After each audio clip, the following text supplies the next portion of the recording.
Hello guys! Welcome to Susong Dalaga Eco Park. So before tayo umakyat, mag-register muna tayo dito sa entrance. Alam niyo ba guys na bago tayo makarating sa tuktok ng bundok na ito ay kailangan mo nating humakbang ng 387 steps. So sa mga nagja-jogging at gusto magpapayat, try nyo dito.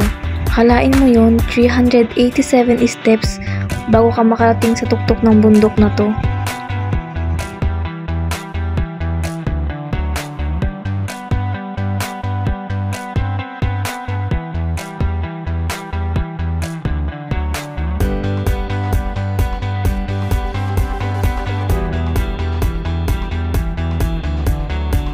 So pause muna tayo guys kasi talagang nanginginig na tong pa ako.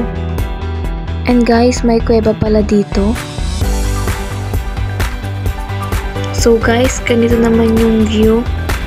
Siguro nasa 70 hakbang pa lang kami. Kasi binilang ko eh. Charot. So ayan guys, nagrereklamo na yung isa naming kasama. Yung isa naman, napaupo na lang.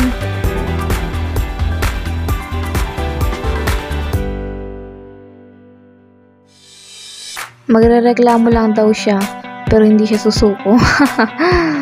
Ay nako. So guys, andito na kami sa pinakatuktok and ganito po yung view. Grabe ang ganda and ang lamig. Kitang-kita mo talaga yung mga bahay, yung mga daan.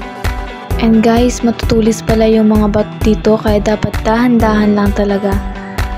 Magandang magtambay dito sa taas kasi ang fresh ng hangin at ang ganda ng view. Pwede mo ding isigaw yung mga hinakit mo sa buhay. Eme. Pwede din ata magtayo dito ng tent. And guys, bababa na kami kasi nauuhaw na daw yung isang naming kasama. Naiinom na daw siya kaya yun pinagbigyan. Na-amaze lang ako dito kasi paano kaya nila nagawa yung step-step hanggang sa taas. Akalain mo yon 387 steps.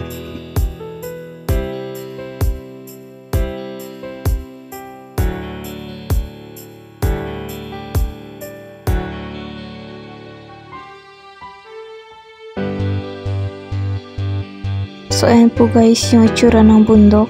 Napakaganda.